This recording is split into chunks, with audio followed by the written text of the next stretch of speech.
Tuhan. Apa yang harus kita lakukan, apakah berkenan kepada Tuhan atau tidak, gitu kan? Kita sebagai anak-anak Tuhan lakukan itu, saudara. Tetapi ada banyak orang yang tidak lakukan sesuai firman Tuhan. Dia tanya melalui bola kristal, kartu tarot, kartu gelatik, siu, Hong Shui. Coba bayangkan, ya, hati-hati, ini sensitif banget. Ya. Udah banyak yang kita udah biasa melakukan. Karena biasa, jadi dianggapnya tak apa-apa. Padahal Tuhan muak. Saya pernah jatuh dalam dosa ini. Saya ceritakan, saya saksikan. Supaya saudara bisa hati-hati terhadap hal ini dan memperingatkan keluarga kita. Ya, suatu hari waktu saya kuliah di semester ketiga di Jogja, ada satu teman yang dikenal pinter banget. Ya, seorang pria yang nilainya A. Nanti kelak dia lulus dokter hewan duluan dia. Ya, ikut angkatan kakak kelas. Dia itu selain pinter soal akademi, dia itu ngerti ilmu palmistry, garis tangan. Hati-hati loh saudara. Kedua apa itu ilmu ramal. Nah, perhatikan ini definisinya ya. Ya siapa tahu kita baru hari ini jadi terang, terus tahu, aduh berarti aku nggak boleh dong itu. Ya, dengerin saudara. Gini definisinya ya. Segala sesuatu untuk memprediksi masa depan di luar firman Tuhan. Kalau firman Tuhan jelas tuh, ya nanti baca kitab Yakobus. Jangan kita punya rencana tahun depan kita selama setahun kita pergi ke kota anu, bisnis dan lain enggak. Tapi berkatalah jika Tuhan menghendaki. Karena Tuhanlah perencana kebaikan buat kita. Ya rancangannya, rancangan damai sejahtera. Tapi banyak orang berupaya melihat hari depan, tapi bukan dari firman Tuhan. Apa aja itu? Bisa bola kristal, bisa kartu tarot, kartu gelatik, jamsi atau apa segala macam saudara ya. Perbintangan, siu, manise. Nah, hati-hati itu ya. Apa aja yang memprediksi masa depan tapi di luar firman Tuhan. Dan maaf ini bukan membela bapak-bapak ya, tapi ibu-ibu itu perasaannya sering itu saudara, langsung wah ini ya, apa itu sio yang paling beruntung di tahun 2025, waduh keren ini ya. Langsung percaya aja, hati-hati ya. Jadi apa saja yang ada hubungannya dengan memprediksi masa depan tapi bukan dari firman Tuhan harus kita hindari ya. Kartu apa tuh primbon, buku-buku, waduh kenapa sih kok horoskop aja ibu-ibu tuh gampang percaya gitu loh ya. Nah saya saksikan supaya saudara hati-hati. Kalau spiral sains yang keras, spiral sains yang pertama spiritisme, yang kedua ilmu ramal. Spiral ya, spiritisme dan ilmu ramal. Gampang yang ingetnya ya. Ilmu ramal. Apa itu definisi dari ilmu ramal? Begini saudara, segala sesuatu untuk memprediksi masa depan. Jadi besok bagaimana, tahun depan bagaimana, itu perlu diprediksi saudara. Tapi diprediksi bukan dari firman Tuhan. Bisa saja dari beberapa buku-buku primbon, melihat itu bola kristal, melalui kartu tarot, kartu remi, gelatik yang ngambil segala macam, jamsi atau apa segala macam, pokoknya ingin mengetahui nasib hari esok, tetapi bukan berdasarkan firman Tuhan. Kalau firman Tuhan kan jelas saudara, bahwa rancanganku bukanlah rancangan kecelakaan, tetapi rancangan damai sejahtera. Langkah demi langkah itu dasar dari langkah kita ya. Firman Tuhan itu menuntun langkah demi langkah kita, karena firman Tuhan bahkan pelita menjadi terang bagi kaki kita. Tapi banyak orang ingin melihat masa depan dengan cara-cara yang bukan berasal dari firman Tuhan. Contoh-contohnya itu tadi ya. Saya saksikan, saya pernah jatuh dalam dosa kedua ini ya, ilmu ramal. Saya menyesal udah pernah jatuh. Jadi ceritanya begini, saya kuliah di Jogja di UGM, Universitas Gadjah Mada, ya, kuliah dokter hewan. Jadi saya sama Pak Jokowi sama istrinya Gibran itu satu kampus ya. Teman saya sih saya tanya, kenal nggak Jokowi waktu kuliah? Enggak, sama orang cungkring itu siapa kenal? Iya, waktu kuliah sama sama-sama cungkring maksudnya. Ya. Nah di situ saudara semester 3 saya mengenal ada satu teman yang pintar banget. Nilainya itu A. Kelak ya lulus duluan cum laude.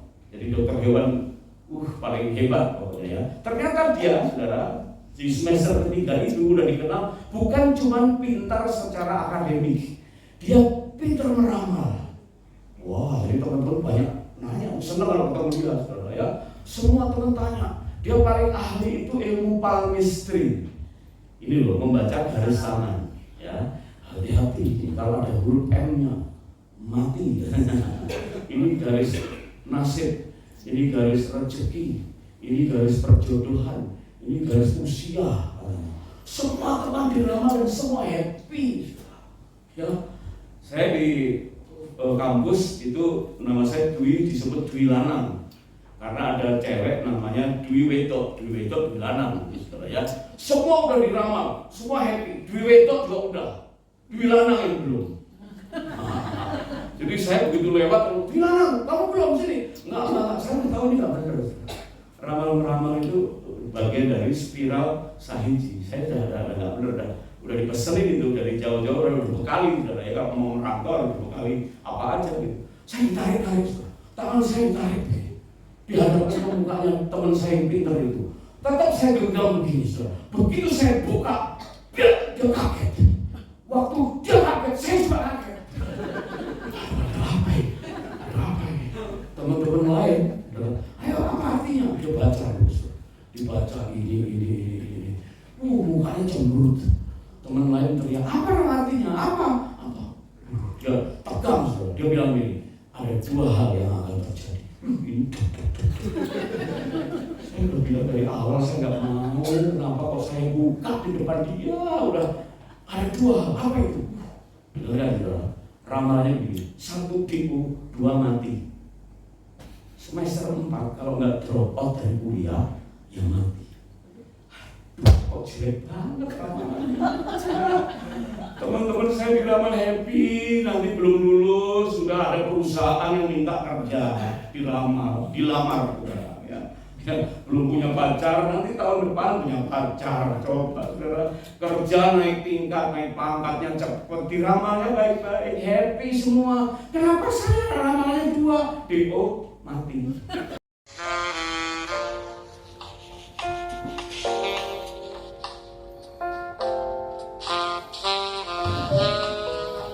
Lihat layar Pak, Bu, lihat layar. Saya pengkhotbah bicara kepada jemaat, lihat layar, bukan dokter ke pasien. Lihat layar, pasien saya nggak ngerti. Lihat layar deh. Siapa yang suruh lihat tangannya? Kan saya disuruh lihat layar. Ini ujiannya terus. Saya tinggal lihat layar. Ngapain dicocokin dengan tangan masing-masing? Kenapa ngelirik tangan kiri kanan? Kenapa lihat pasangan? Lihat layar.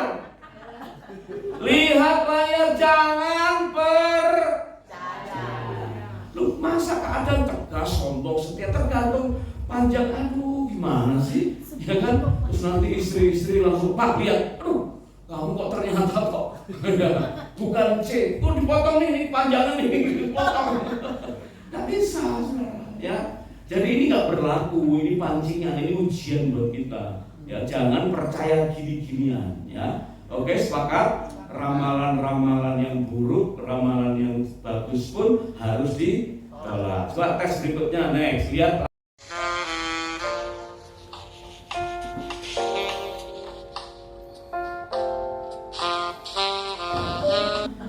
Lihat layar. Kok ada yang terus pegang-pegang kaki, mau copot sepatu. Aduh, pantesan aku banyak yang naksir. Itu kakiku kok kayak nomor 1 ya. Tahu Mbak Ming, umumnya berpoligami. Wah, nggak salah kalau aku tuh punya pasangan banyak. Nggak bisa, saudara, monogami. Pernikahan Kristen itu monogami. Jangan gara-gara kakinya rata begitu terus, pantesan banyak yang naksir. Itu GR, saudara. Itu promosi ke-8, ya kan?